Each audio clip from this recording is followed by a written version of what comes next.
What's going on, guys? My name is Juan, also known as Lost Knight, and welcome back to Dark Days. We are wrapping up the Huntsman's Copse area after we finish the Skeleton Lord's boss fight, and this has unlocked one of the penultimate areas through this branch of the map, which is, yeah, it's a cool spot. But there is a Harvest Valley. There is an important NPC here which we want to talk to, which is her. Her name is Chloanne, and she is a upgrade material merchant. And I just want to show you guys something interesting. We find her. I always thought it was a stone, what she's holding, since she sells the stones. I know it looks a little wrong that I'm zooming in like that. I promise, but I just want to show you guys. It's actually a skull, you know. She's holding a human skull, and I've always thought it was a stone. So kind of interesting. Yeah, little booby shot right there. So she tells us that she's from another place. She's looking for rare stones, and when you meet her, she only sells you large titanite shards and a few spells. But if we can exhaust her dialogue and get her to Majula, there we go. Next time we see her, she'll be in Majula, and she will have a bit more things for us to buy from her. Her upgrades on her store are locked behind boss completions. There are certain bosses that trigger NPC progressions in the game, so I believe first we need to get through Mytha, and that's when she gets large titanite shards. And then once we get through another way later enemy, we unlock more of the items that she has at her store. So yeah, pretty cool character. Upgrade materials in this game. There's a lot of grinding you need to do, especially if you're trying to play with multiple weapons. If you're just gonna main one weapon, it's pretty straightforward. The game pretty much gives you everything you need to max out one weapon. But we're gonna have a few different weapons, so she's gonna come in very handy. And I just want to point out, now that she's here in Majula, she's holding a human foot. She's holding a bone, a bony foot, and just checking out those toes. Girl, do that in private. It's cool if you're into that stuff, but you're just holding that out in the open. So I think that, yeah, she has the same dialogue. So I think that her whole deal, and we're gonna talk to him too, actually, because. Oh, thank you. My reckless daughter. Have you seen her? My witless daughter finally came home. So Chloanne is actually Leningrast's daughter. And it's funny that they're right next to each other, yet they don't seem to want to speak to each other, which is, it's pretty funny. This little quest line with her and her relationship to Lenigrast, it justifies why he's here in Drang Lake. He came after her, looking for her, I think, and then set up a blacksmith shop because he couldn't find her. Alright. Let's see, today is a little bit of a more slow day. We're gonna do a little bit of housekeeping, upgrade a few things, and then do a few of the optional areas. We'll get started on one of the optional areas at the Lost Bastille, and yeah, we definitely want a little more vitality for that equip load and more endurance for more stamina now that we are going to be using the Claymore. So yeah, we definitely are going to encounter some issues with the upgrade materials, because I'm going to have to do some off-camera farming for some of them, especially large shards and chunks, since we so far have the S stock, the halberd, and the claymore. So 3 weapons which are going to require tons of upgrade materials for us to use. What's up, buddy? There we go. We can take this claymore up.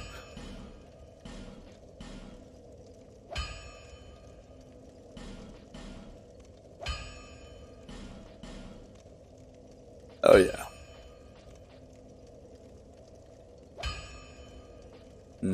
Carts right here.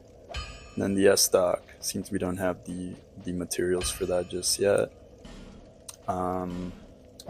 We'll invest a little bit in the halberd as well, and a little bit in our short bow. Now, one thing I'm very thankful for that changed in Bloodborne and in Dark Souls 3 is that you can't upgrade your equipment anymore, your armor.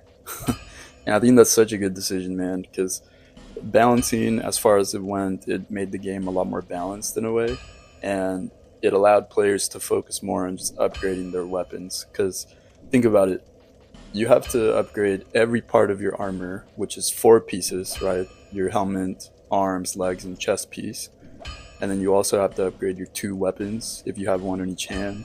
So yeah, that's a lot of upgrade materials. Let's see. We're going to switch that to the right hand, and we'll put the binoculars on the left. And I guess another mention of Feroza right there, the shieldless Lothian.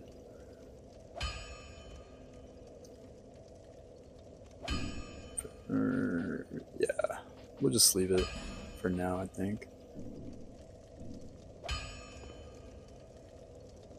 Old Macduff over here just working hard at it. But the Claymore definitely fits where our vanilla knight build. We definitely look really sick. And let's see, maybe we can get...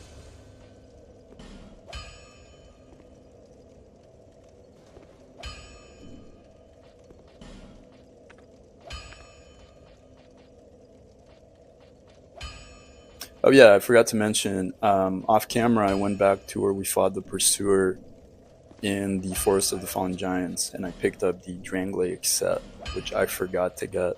It's right after the Pursuer boss fight where we took the Eagle to the Lost Bastille. Instead of going up the right on the stairs, there's a little crack on the ground you can jump down from, and the set is literally right there. So you get the Drangleic sword. Man, we're looking cool as hell, dude. This Knight Shield actually looks really sick. And the Claymore and the Elite Knight with the Drangleic gauntlets actually looks very, very sick. Yeah, let's see. Let's go over to... let's see. We won't do Harvest Valley just yet. And we'll probably leave Seldora for a later time as well, since those 2 are the penultimate areas for the final area of that respective branch of the map. Probably... yeah, we're kind of done with the Shaded Woods as well. I think we could go to... we could progress a little bit through the optional sections for the Lost Bastille. So there were 2 bosses I mentioned that were optional. We already completed one of them, which were the Ruined Sentinels. Sorry, I lost my train of thought. I forgot what I was coming back here for. Bearer of the curse, seek souls. But yeah, it's the Ruined Sentinels, and then the other one is the one that we're going to get started on today. Over the hill and past the where a man peered straight into You don't have any new dialogue for us, do you? But whatever came of it. No, it doesn't seem so. Okay, and Clan, and We'll probably pick up just a few.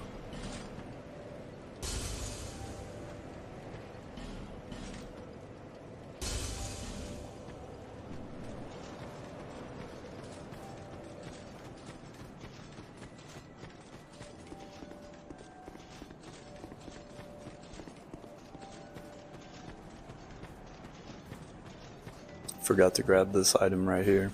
Divine Blessing, which will come in handy later. And we also forgot to check back in with our boy Benhart. So we're just going to get his dialogue to get him to progress on his quest line. After you unblock the statue, you have to come back and talk to him. That's what's going to allow him to move to his next location. So, what's up, bro? Clearing the way. No. Siegmeyer vibes right there. Name's Benhart. If we share the same path, I'll repay my debt to you. The road ahead. It's a true man. I swear. And we get the joy gesture. I swear. These gestures, it's cool that you can unlock different gestures. It's always been a thing, but I really appreciate that in Bloodborne, there was an actual use for the gestures. And with the doll and then the firekeeper in the third game, they actually reacted to your gestures. It was just a nice little quality of life touch. I think, yeah, the way to get the moon rune, you had to use the communion gesture or something. I think that's what it's called. On the Brain of Menses. Anyways, I don't know why we're talking about Bloodborne. This is a Dark Souls 2 playthrough, so let's keep it pushing. We're gonna head over to the Lost Bastille, to the Servants' Quarters bonfire.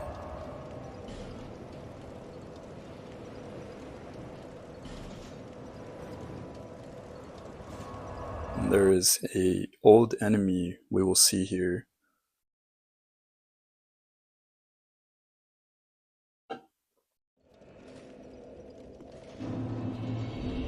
So this ladder right here, right? Let's put our sign down.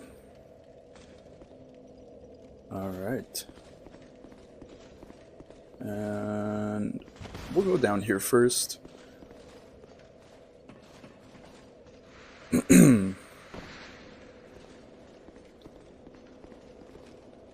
What's up, buddy? Back at it again. You want a rematch for the third time now?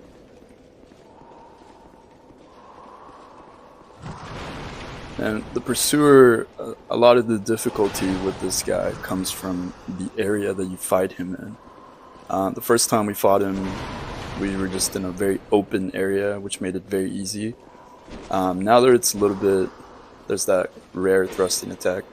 Now that we're in a much more tight area, we do want to rely a bit on dodging some of his attacks. And if you haven't noticed by now, the third hit of that combo, if you just kite to the right or to his left, you don't really need to dodge it. You can just walk around it and he'll pretty much just spam himself out. Then this move, if you just stay close to him, it's pretty easy to avoid it. There we go. Got some Twinkling Titanite. That was pretty easy. And the large club. Now this Pharaoh's Lockstone right here is one that you want to use. That's going to open up another area. 100% optional area, but Belfry Luna.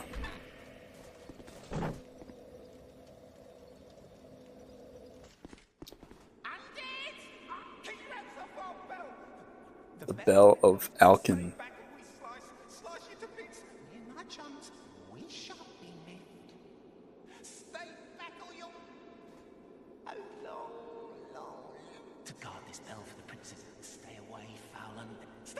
So now we're hearing a very something that's we've heard before as the player. There are two bells apparently, and one of them is here and another one is somewhere else, and ringing both of them had some significance and blah blah blah.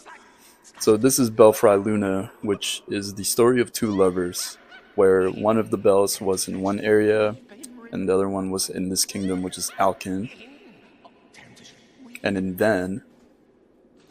And yeah, it's the Bell Guardian Covenant. If you join this covenant when players come through here in the human form, if you're wearing the ring that he gave you, you'll actually be summoned to fight those players. So there's a very likely chance that we are invaded.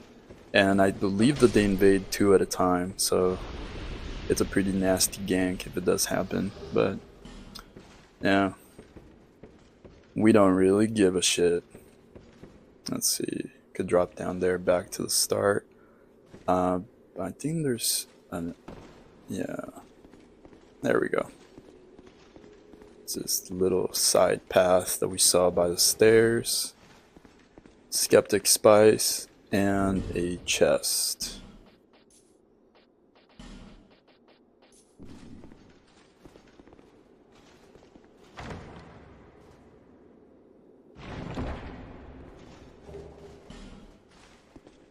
Nice.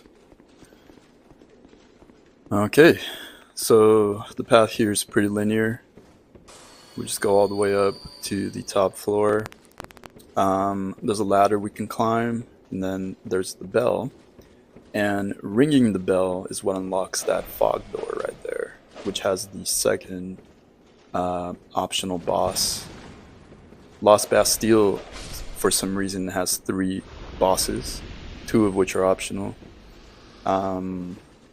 Which, you know, it's cool. It's like, it has 4 bosses total, one of them being one of the final bosses of this branch of the map. Regret ahead. Also, ringing the bell, I think, is what triggers the player phantoms to come after you. Now, these guys, don't be misguided by their stature. They actually hit quite hard, as you can see. We're probably gonna have to kite them around. Yeah, throwing a couple oil urns our way.